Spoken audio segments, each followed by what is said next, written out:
News చూస్తున్నాం. ఇటు నెల్లూరు జిల్లాలో ఘోర రోడ్డు ప్రమాదం చోటు చేసుకుంది. ఆగి ఉన్న లారీని వెనుక నుంచి ఢీకొట్టింది జబ్బర్ ప్రైవేట్ ట్రావెల్స్. ఈ బస్సు ఆ యాక్సిడెంట్ అయిన సమయంలో 36 మంది ఆ బస్సులోనే ఉన్నారు. బెంగళూరు నుంచి నెల్లూరుకి వెళ్తుండగా ఈ ప్రమాదం చోటు చేసుకుంది. ఇటు బస్సులో ఒక ప్రయాణికుడు అక్కడికక్కడే మృతి చెందాడు, మరికొందరికి గాయాలయ్యాయి. పెళ్లకూరు మండలం తాల్వాయిపాడు సర్వీస్ రోడ్లో ఈ ఘటన చోటు చేసుకుంది. బస్సు డ్రైవర్ నిద్రమత్తు వల్లే ఈ ప్రమాదం చోటు చేసుకుందంటూ ఇటు ప్రాథమిక విచారణలో చెప్పుకొస్తున్నారు. నాయుడుపేట ప్రభుత్వ ఆసుపత్రిలో గాయాల పాలైన వారందరికీ కూడా ప్రస్తుతానికి ట్రీట్మెంట్ ఇస్తున్నారు. దానికి సంబంధించిన విజువల్స్ని మనం చూస్తున్నాం.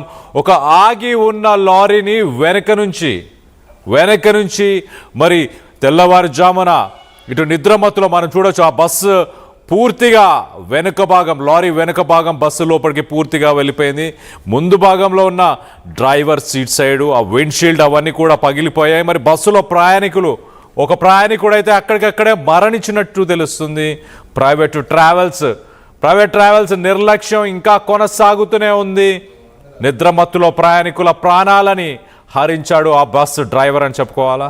మొత్తం మీద దీనికి సంబంధించి లేటెస్ట్ అప్డేట్ తీసుకునే ప్రయత్నం చేద్దాం. ఇటు మా ప్రతినిధి గయాజ్ అందుబాటులో ఉన్నారు. గయాజ్తో మాట్లాడి తెలుసుకునే ప్రయత్నం చేద్దాం.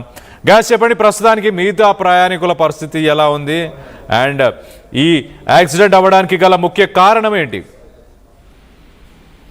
కళ్యాణ్, ప్రైవేట్ ట్రావెల్స్ బస్సుల ప్రయాణం అంటేనే భయపడాల్సిన పరిస్థితి అయితే ఏర్పడి ఉంది. అయితే ఈ జబ్బార్ ప్రైవేట్ ట్రావెల్స్ బస్సుల ప్రమాదాలు నిత్యం ఇప్పటికీ 4-5 ఘటనలు నెల్లూరు జిల్లాలో జరగడం జరిగింది. ఉమ్మడి నెల్లూరు జిల్లా పెళ్లకూరు మండలం తాల్వాయిపాడు జాతీయ రహదారి సర్వీస్ రోడ్డులో ఆగి ఉన్న లారీని జబ్బర్ ప్రైవేట్ ట్రావెల్స్ బస్సు ఢీకొనడంతో ఒకరు అక్కడక్కడే ప్రాణాలు కోల్పోగా మరో 24 మందికి స్వల్ప గాయాలవ్వడం జరిగింది. వారందరినీ చికిత్స నిమిత్తం నాయుడుపేట అదేవిధంగా సూళ్లూరుపేట ప్రాంతాలకు ఆసుపత్రికి తరలించడం జరిగింది.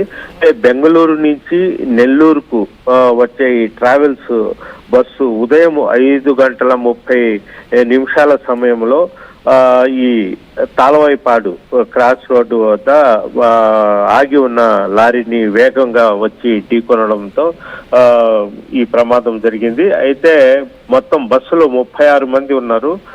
ఈ ప్రమాదం అసలు ఎలా జరిగింది ఏందనేది కూడా ప్రయాణికులతో మాట్లాడినప్పుడు బస్సు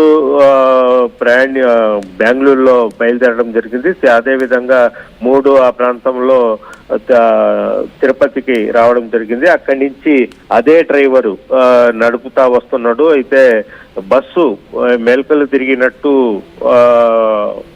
నడుపుతున్నట్లు కూడా ఇచ్చేసారు. చాలా మంది ఇతను నిద్రమత్తులో నడుపుతున్నాడనేది కూడా బస్సులో డిస్కషన్ జరిగింది.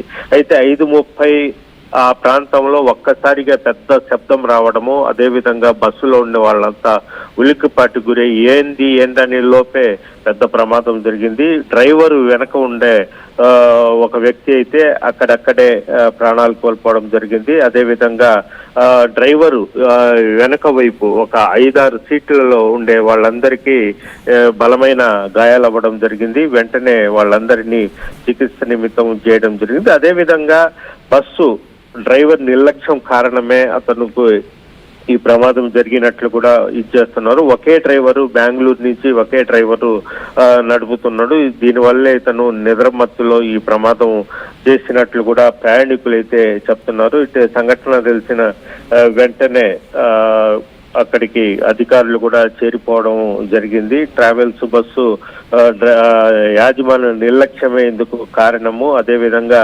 డ్రైవర్ని కూడా పోలీసులు అదుపులోకి తీసుకోవడం జరిగింది. అయితే మొత్తం మీద చూసుకుంటే